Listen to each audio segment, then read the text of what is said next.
tahun ini sudah menganggarkan terkait dengan penganggaran pilkada serentak atau belum. Jadi sudah keluar surat edaran Menteri Dalam Negeri bahwa kebijakan penganggaran pilkada serentak di 2024 40% dianggarkan di 2023, 60% dianggarkan di 2024. Mungkin Bapak Ibu mengatakan contoh di kota Yogyakarta pemilihan ini mungkin menghabiskan anggaran sampai di angka 40 miliar. Anggaplah contoh ini Bapak Ibu 40 miliar. Berarti tahun ini kita sudah harus mengalokasikan 16 miliar. Kalau Bapak Ibu belum menganggarkan, ya nanti di perubahan APBD itu harus dilakukan penyesuaian terkait dengan 40% penganggaran pilkada. Kalau Bapak Ibu sampaikan, Pak, kan mulai tahapannya itu bulan November. Ketika berbicara mulai tahapan bulan November, dia itu bukan langsung melaksanakan, Pak. Dia hanya sosialisasi dan sebagainya. Paling habis cuma 5%, Pak. Apakah kami tetap harus menganggarkan 40%? Wajib. Jadi berdasarkan surat edaran kita tetap wajib menganggarkan 40% kepada penyelenggara pemilu meskipun yang nanti realisasi di tahun ini hanya 5%. Karena kami juga mengantisipasi kalau semua dibebankan di 2024 banyak daerah yang tidak mampu menganggarkan untuk pilkada serentak. Nah, ini yang kami antisipasi. Tidak semua mungkin kota Jogja silpanya besar. Tapi ada daerah yang silpanya tidak besar, Bapak Ibu, mohon izin. Ketika silpanya tidak ada, sedangkan di awal tahun dia ingin menganggarkan pilkada, tidak bisa. Makanya kebijakan saat ini dibagi dua. Untuk tahun anggaran 2023 sebesar 40% yang harus kita anggarkan. Selanjutnya untuk ini mohon izin ya, ini 60% bukan 601.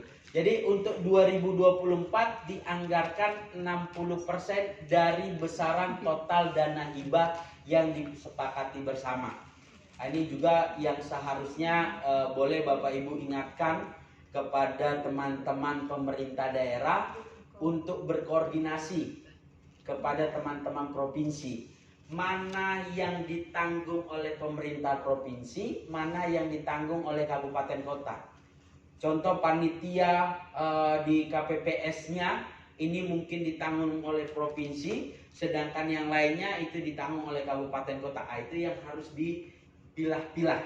Jadi kalau diarahkan sebenarnya tidak lebih besar dari pemilihan kita, karena kita melaksanakan pemilihan itu serentak dengan kepala daerah itu sendiri. Jadi itu Bapak Ibu terkait dengan penganggaran ini juga kami ditekankan oleh pimpinan untuk menekankan terkait dengan besaran yang wajib harus dianggarkan untuk tahun anggaran 2023. Selanjutnya kebijakan di dalam APBD ini berdasarkan harmonisasi kebijakan fiskal nasional.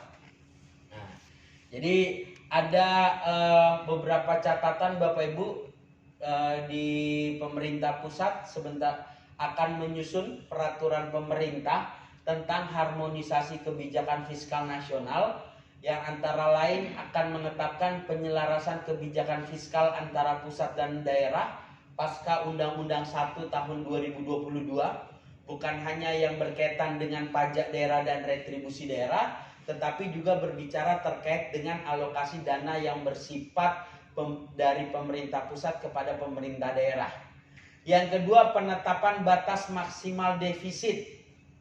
Nah, ini juga ditekankan Bapak Ibu terkait dengan penetapan batas maksimal defisit yang ada di pemerintah daerah. Jadi jangan teman-teman itu kan menganggap terkait dengan defisit. Memang APBD itu kan by design Bapak Ibu sebenarnya. Bisa kita buat surplus, bisa kita buat defisit. Pak, APBD kita surplus. Sebenarnya ya kita kurangin program kegiatannya. Pak, APBD kita defisit. Ya mungkin karena ada silpa.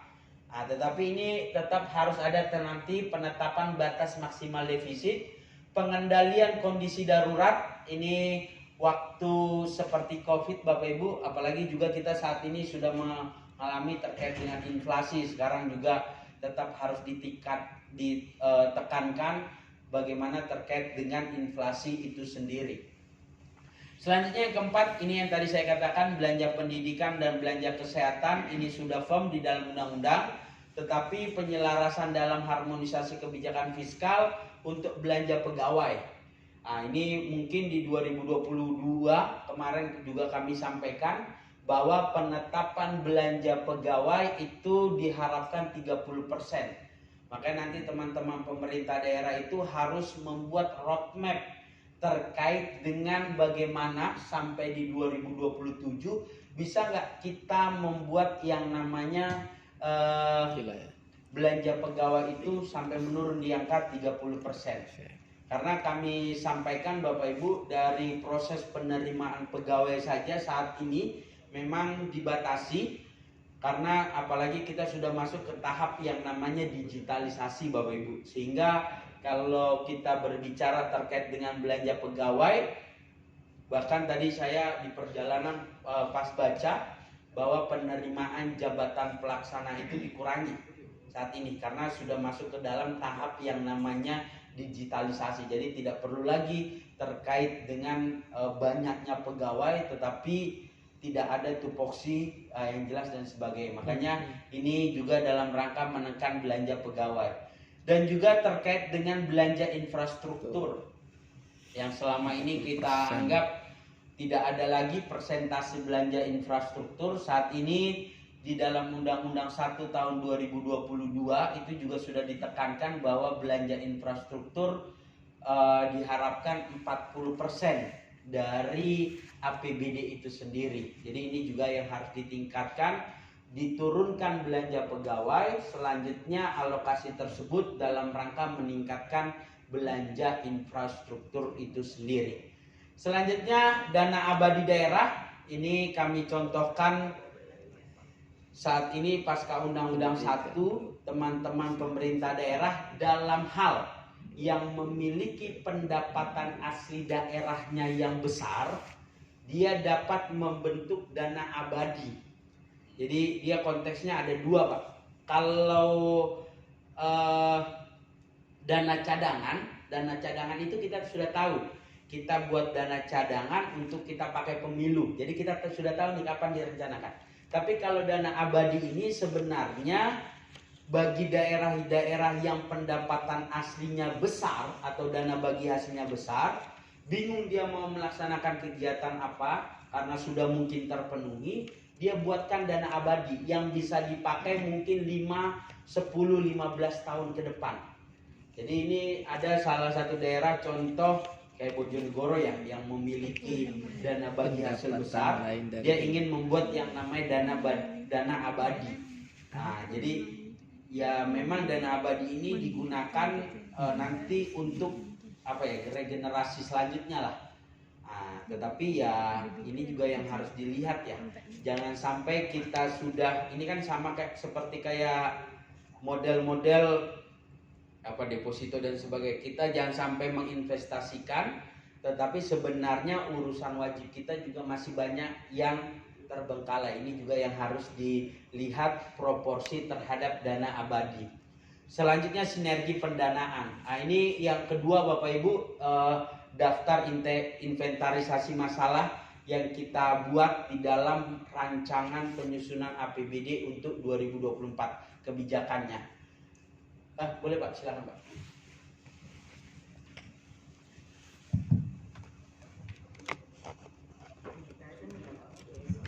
Terima kasih atas waktunya Pak. Bicara soal harmonisasi kebijakan fiskal nasional Pak. Di sana disebutkan bahwa belanja pendidikan 20%, belanja kesehatan 10%, belanja pegawai 30%. Ada regulasi yang menyatakan di salah satu OPD yang ada itu umpamanya Dukcapil Pak, itu ada 7,1% dari APBD itu harus dianggarkan di APBD di Dukcapil. Terus ada lagi juga di Inspektorat Pak. Nah, kenapa di diharmonisasi ini tidak disebutkan. Apa itu diabaikan atau bagaimana Pak? Jadi dasarnya apa? Karena sudah ada regulasinya, tapi juga tidak muncul di dalam pelaksanaan penyusunan anggaran itu. Dan kita alami sewaktu kita rapat kerja dengan OPD itu selalu dia mengeluhkan karena tidak pernah itu terpenuhi dari apa itu belanja untuk inspektorat dan belanja untuk dukcapil. Dukcapil itu penting katanya bagi kami. Inspektorat juga penting karena inspektorat juga pengawasan.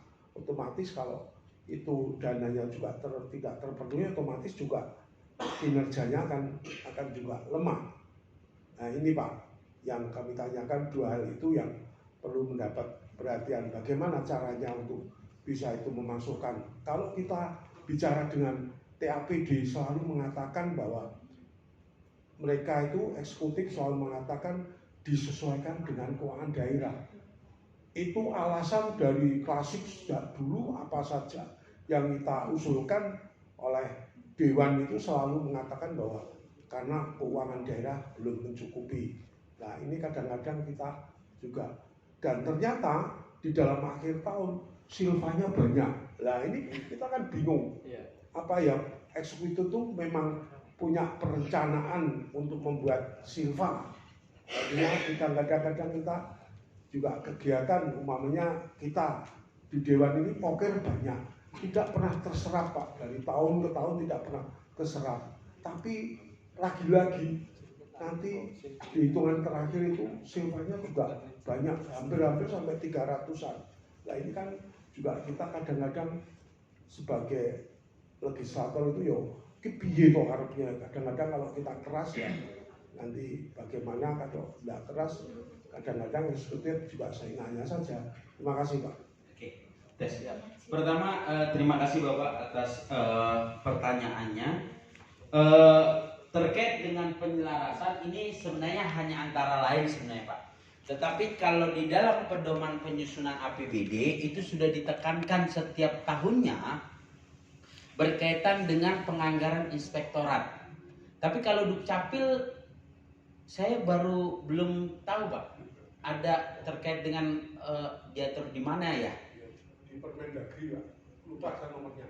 Oh, boleh nanti kami sesuaikan ya. Kalau ada yang kami tahu untuk terkait dengan penganggaran tersebut, pertama yang masuk di dalam mandatory spending, mohon izin. Ya, mandatory spending. Pendidikan 20%, kesehatan dia 10%, alokasi anggaran belanja inspektorat dengan klasifikasinya yang ada. Yang keempat itu berkaitan dengan yang namanya alokasi BPSDM Pak. Jadi kalau untuk Dukcapil boleh nanti kami ini ya konfirmasi selanjutnya. Jadi tanpa sebenarnya ini antara lain juga termasuk dari inspektorat. Selanjutnya kalau berbicara inspektorat ini ya kami sampaikan sebenarnya itu sudah ada Pak. Ini juga menjadi bahan kepada kami ya teman-teman Kota Yogyakarta. Berdasarkan usul mungkin dari teman-teman DPRD, ternyata alokasi inspektorat yang ada di Kota Yogyakarta ini sebenarnya masih kurang. Pak, berdasarkan kemampuan keuangan daerah sudah ditentukan Pak alokasinya Pak. Jadi sebenarnya tidak ada lagi dikatakan terkait dengan kemampuan keuangan daerah dia kurang dan sebagainya, tetapi sebenarnya karena sudah ditentukan oleh peraturan perundang-undangan, mau tidak mau harus dianggarkan bagi pemerintah daerah, apalagi inspektorat. Bahkan saat ini sudah keluar Pak di dalam Permendagri Pedoman Penyusunan APBD untuk 2023 ini, bahkan sudah ditekankan di dalam surat edaran, bahkan alokasi anggaran inspektorat pun yang sudah ditetapkan mungkin 1%, range-nya 0,5% sampai di atas sampai 1% dari total APBD itu bukan termasuk di dalam belanja pegawainya teman-teman inspektorat, karena memang ya kami sudah didorong oleh Bapak Menteri berdasarkan terkait dengan kebijakan. Sebenarnya inspektorat ini yang harus didorong, sama kayak kegiatan-kegiatan yang menghasilkan silpa banyak Pak. Ini yang nanti Bapak Ibu harus cermati ya, mohon izin kalau berkenan terkait dengan catatan LKPJ tersebut. Itu nanti harus dicek. Apakah memang itu silpanya yang memang kita rencanakan atau memang kegiatannya memang tidak berjalan. Saya ada kemarin ikut Bapak Ibu menelaah salah satu di LKPJ di suatu daerah. Saya menemukan begini, yang kemarin sudah pernah kami jelaskan. Kadang-kadang teman-teman itu menitip silpanya di belanja pegawai. Jadi ketika berbicara belanja pegawai, diasumsikan belanja pegawainya itu dia besar karena kita tidak tahu hitungannya dan sebagainya. Pas di dalam yang namanya pertanggungjawaban, belanja pegawai ini selalu menghasilkan silpa yang besar. Alasannya, kadang-kadang alasannya Pak, karena tambahan penghasilannya itu tidak terserap karena syarat untuk mendapatkan tambahan penghasilan tidak tercapai. Nah, itu kadang-kadang. Yang kedua, sebentar Pak. Yang kedua, kami kemarin menemukan Pak LKPJ. Waktu ada salah satu anggaran di kan LKPJ itu kan ada program kegiatan, ada boleh sedikit yang menyamping Pak ke LKPJ biar nanti bilang. Ada program kegiatan, ada anggaran, ada realisasi, ada permasalahan nih. Nah, ada upaya permasalahan. Kami menemukan ada suatu daerah, ada kegiatan, anggarannya ada, tetapi tidak terrealisasi. Permasalahan yang dicantumkan oleh teman-teman SKPD, dicantumkan seperti ini Pak. Anggaran yang termuat di dalam APBD tidak sesuai karena harga di pasaran itu lebih tinggi. Nah, saya sampaikan begini, padahal ada perubahan APBD. Kan kita kan melaksanakan ini kan contoh kayak 2023, kita ingin melaksanakan kegiatan. Pas kita lelang, ternyata harga pasaran itu lebih tinggi, kan nggak bisa dilaksanakan. Berarti di perubahan APBD kan ada dua Pak. Apakah ini mau kita hapus, atau yang kedua kita naikkan anggarannya, standar satuan harganya diubah. Tetapi kadang-kadang SKPD tidak mau nih, biar aja ada kegiatan, di akhir nggak dilaksanakan. Alasannya harga, padahal yang menentukan harga kan teman-teman pemerintah daerah. Nah, itu juga kadang-kadang yang kedua Pak, kami menemukan ada catatan-catatan yang ada di pemerintah daerah untuk dalam rangka silpa tersebut. Ada juga kegiatan yang memang betul-betul karena terlambat lelang.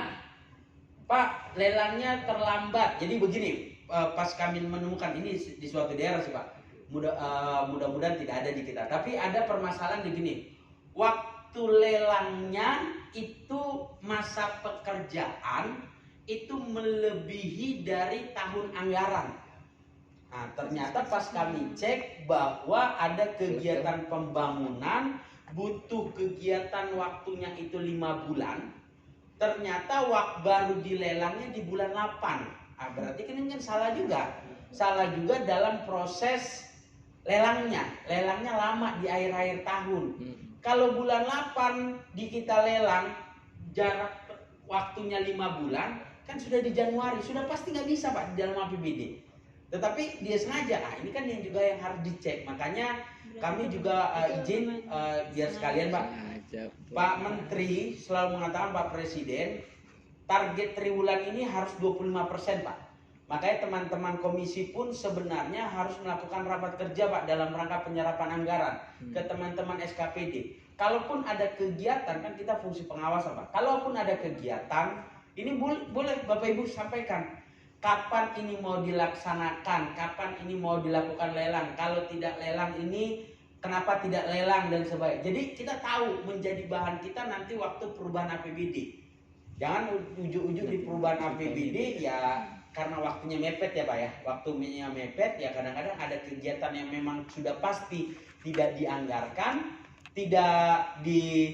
sudah pasti anggarannya sudah ada tetapi tidak dilaksanakan, ya pasti menimbulkan silpa. Jadi seperti itu Pak. Jadi kalau terkait dengan penyelarasan ini, salah satunya inspektorat Pak. Bahkan kami juga nanti koordinasi dengan teman-teman Provinsi DIY. Sebenarnya itu harus Pak. Inspektorat itu harus Pak.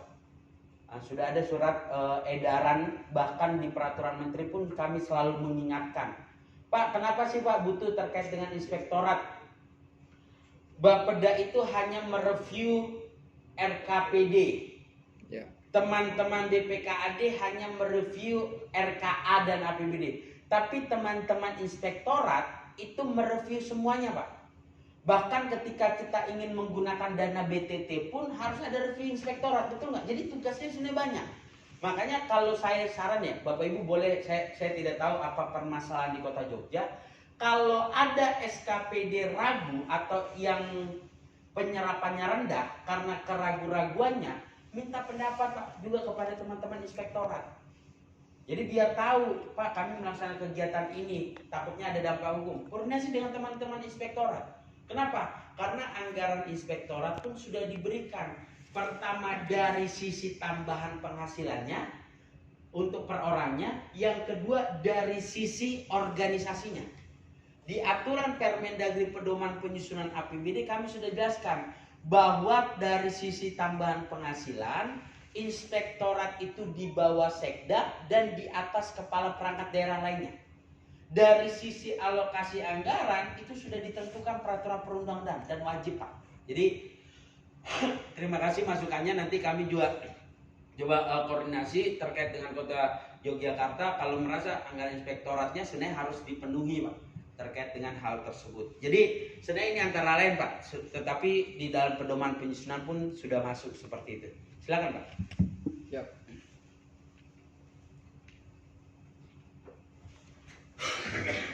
Oke, terima kasih. Nama ya Pak disampaikan dari penanya sebelumnya bahwa kondisional cara pandang eksekutif dengan legislatif di tataran bawah ini kan berbeda. Kalau kita berbicara masalah anggaran, distribusi anggaran tidak merata, terjadi sentralisasi di OPD. Sehingga di kewilayahan, menurut kacamata kita ya, kita ada di sekitar kewilayahan, kegiatan kewilayahan sama sekali tidak efektif dan tidak berjalan sesuai dengan apa yang kita gambarkan. Jadi kalau kita melihat berbagai faktor, ya, banyak ketimpangan dari apa yang dilakukan OPD, sementara peran kita ketika kita mengadakan penganggaran, kita hanya di hal persetujuan anggaran, ya, kita di persetujuan anggaran kita sudah disodori sesuatu yang sudah jadi, tinggal kita disetujui atau kita coret. Jadi tanpa kita itu bisa menyampaikan bahwa usulannya ini loh, masyarakat itu butuh ini, dan gitu. Dan mohon maaf, poker di Jogja pun tidak maksimal. Apa yang disampaikan poker tidak bisa mengampu kepentingan anggota dewan semuanya. Bahwa tidak ada nilai tertentu yang ada di anggota dewan sebagai dana aspirasi. Jadi kita hanya ngabrang, kita hanya 1-2 poin aja. Jadi kalau dibandingkan dengan daerah lain, anggota dewan yang ada di Kota Yogyakarta mungkin serapannya hanya 10-20 juta. Dibanding dengan daerah lain yang sampai 3 miliar. Inilah, ini nyata. Silakan cek di buku teman-teman, berapa sih cairnya teman-teman? Sampai enggak 100 juta, enggak ada. Sementara kita di daerah lain yang memiliki PAD dan APBD yang lebih kecil bisa mencapai 3 miliar. What happened? Sampai ngurungnya di mana? Ini yang pertama. Asem lali. Jadi itu, saya hanya ingin bahwa ada kebutuhan dasar yang harus terpenuhi. Ada program-program pusat yang dipaksakan untuk turun, ya. Tetapi daerah, dalam hal ini Kota Yogyakarta, tidak mengampu secara maksimal. Jadi kami sebagai anggota dewan itu bukan hanya sebagai pendengar aspirasi, tapi penombok aspirasi. Realnya begitu, ya, penombok. Karena apa yang harusnya disediakan dalam tataran pendanaan kegiatan di Kota Yogyakarta sama sekali nggak ada di kedua bawah. Ini loh, standarisasi mereka terlalu tinggi. Tapi ketika turun di Jogja, turun di bawah, ya, menerapkan berbagai hal. Salah satu contohnya adalah posyandu. Posyandu sekarang punya 3 peran, posyandu lansia, posyandu remaja, posyandu anak, yang keempat stunting. Tapi apa yang dilakukan?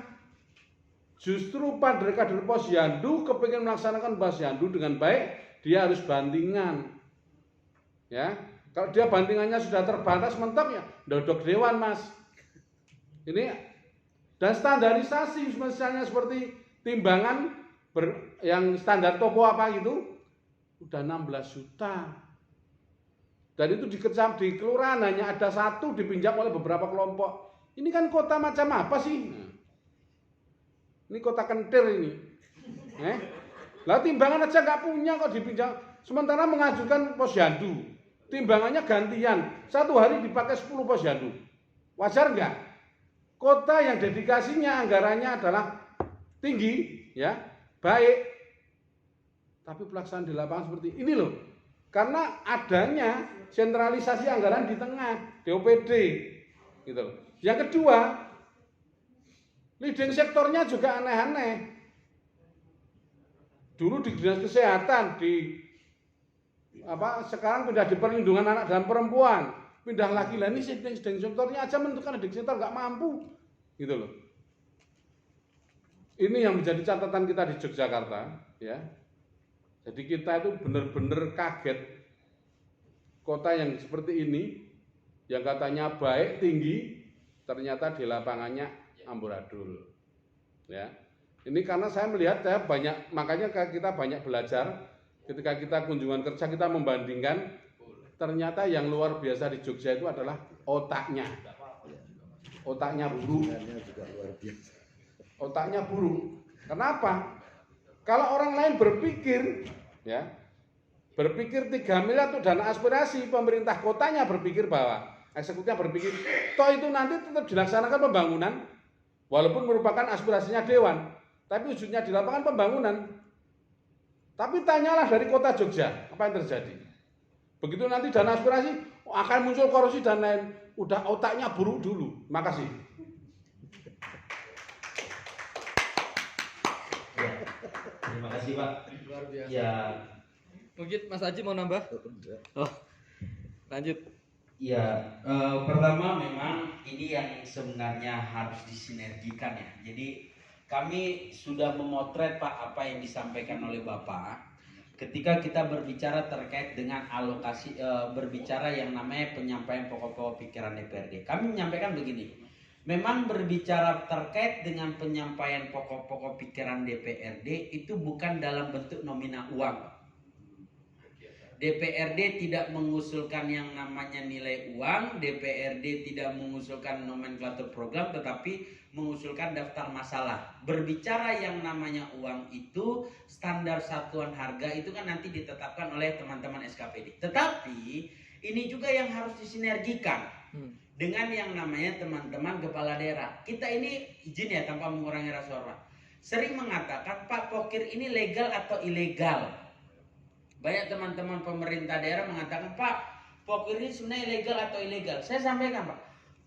Banyak teman-teman, Pak, Pokir ini legal. Tetapi kenapa sulit sekali tertampung? Pak, Pokir ini ilegal. Tetapi kenapa ada di aturan perundang-undangan? Mulai dari tingkatan undang-undang, PP, Permendagri pun menjelaskan ada yang namanya pokok-pokok pikiran DPRD. Berarti yang kurang apa? Kurangnya pemahaman, Pak. Kenapa yang sering pemahaman? Kami sering menemukan teman-teman dari pemerintah daerah masih menganggap Pokir yang sudah diusulkan oleh teman-teman DPRD itu outputnya untuk teman-teman DPRD. Tapi kan bukan.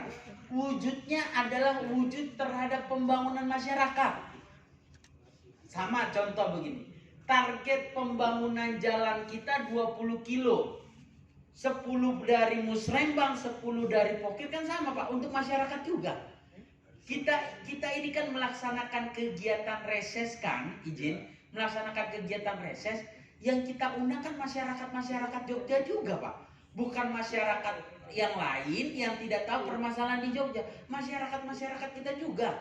Jadi sebenarnya ini yang harus pemahaman. Makanya ya kalau gampang saya memang kalau terakhir sebenarnya kan begini kan. APBD ini kan dokumen politik, berarti yang memang harus diselesaikan harus dengan komunikasi politik. Tetapi sebenarnya yang bawah ini yang harus diberikan pengertian.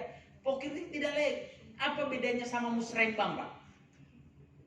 Musrembang adalah ranah pemerintah daerah dalam menjaring aspirasi. Pokir ranah DPRD menjaring aspirasi. Dari mana? Dari masyarakat juga. Ya ini yang harus disinergikan sebenarnya. Jadi kalau berbicara angka tanpa mengurangi rasa hormat tidak, cuman ini tadi pemahamannya. Jangan diasumsikan Pokir, tetapi Pokir ini harus disampaikan sesuai dengan prosedur yang jelas. Maknanya prosedur yang jelas, kami selalu mengatakan disampaikannya di tepat waktu, 1 minggu sebelum musrembang dan harus diparipurnakan dan harus diinput di dalam sistem informasi pemerintah daerah tersebut. Jadi alurnya sudah jelas. Nah, jadi ini yang harus diberikan penekanan. Yang kedua, kalau berbicara terkait dengan yang namanya persetujuan, ini ya, Pak, kami hanya dipersetujuan. Kami sampaikan begini, Pak. Yang punya program kegiatan kan bukan Bapeda, yang punya program kegiatan bukan BPKAD, yang punya program kegiatan itu adalah SKPD terkait. Yang menjadi permasalahan adalah siapa mitra kerjanya SKPD terkait, komisi. Nah, kami boleh bertanya kembali, ketika berbicara komisi, ya harus dikembangkan.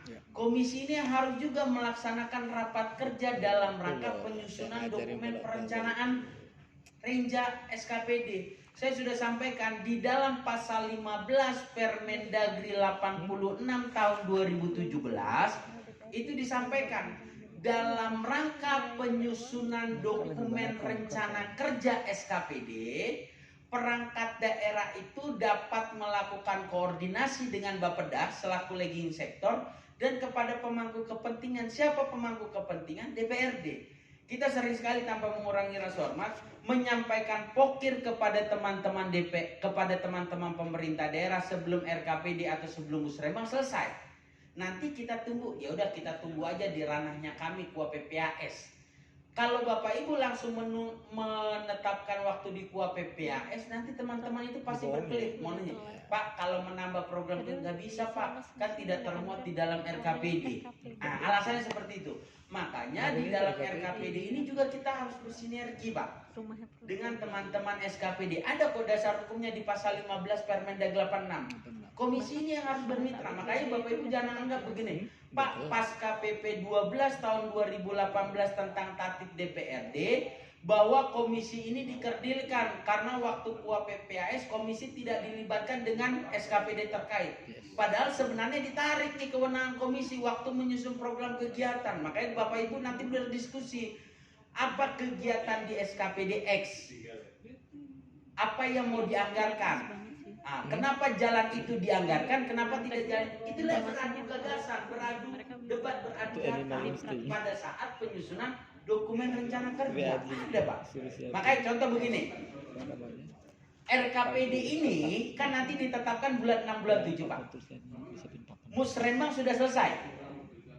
Antara musrembang sama waktu kita nanti penetapan APBD, ini kan pokir Bapak Ibu belum tentu divalidasi nih. Masih tahap verifikasi. Silakan lakukan rapat kerja, Pak. Apa sih contoh dinas PU? Berapa target kita jalannya? Segini, Pak. Nah, boleh dicek jalan mana saja yang rencana mau dibangun. Ada pokok-pokok pikiran dari DPRD, coba sandingkan mana data-data yang harus dibuatkan. Nah, itu kan yang harus harus diadu gagasan, Pak, dengan teman-teman SKPD. Meskipun memang kebijakan nanti komunikasi politik yang Bapak Ibu sampaikan, tetapi harus kita awali, jangan pada saat KUA PPS. Nanti kalau KUA PPS ini ribet, Pak. Kalau di KUA PPS nanti bahasa saya yang di awal. Nggak bisa, Pak, kalau nggak masuk di RKPD kecuali darurat dan mendesak. Stuck lagi Bapak Ibu. Jadi tukang stuck stempelnya lagi. Makanya di dalam tahap ini, mumpung RKPD belum ditetapkan, Bapak Ibu sudah menyampaikan pokir, tetapi pokir ini belum tentu diverifikasi oleh teman-teman SKPD, lakukan rapat kerja. Nah, selanjutnya terkait dengan posyandu. Nah, pertama gini, Pak, sebenarnya leading sektornya siapa? Leading sektornya sebenarnya kan tergantung dari SOTK yang ada di daerah, Pak. Sama. Ada perbaikan jalan. Kalau perbaikan jalan, ini ternyata contoh ya, ada perbaikan. Banyak teman-teman menganggap perbaikan jalan itu hanya di dinas PU. Padahal ketika perbaikan jalan, ada jalan pemukiman. Jalan pemukiman itu yang mengerjakan dinas PU PR dengan pemukiman. Nah, ini yang harus disinkronkan, Pak, di dalam SOTK-nya. Saya kemarin menemukan juga di LKPJ ada kegiatan pengadaan jalan di pemukiman diampu oleh 2 SKPD. Sama-sama dua-duanya tidak dilaksanakan. PU mau mengusulkan, ternyata sirupnya pemukiman sudah ada. Pemukiman mau mengusulkan, ragu karena fisik itu ada dinas PU. Makanya posyandu ini silakan nanti SOTK-nya. Dan yang kedua, izin Pak, saat ini sedang disusun Pak PP atau rancangan Perpres berkaitan dengan posyandu.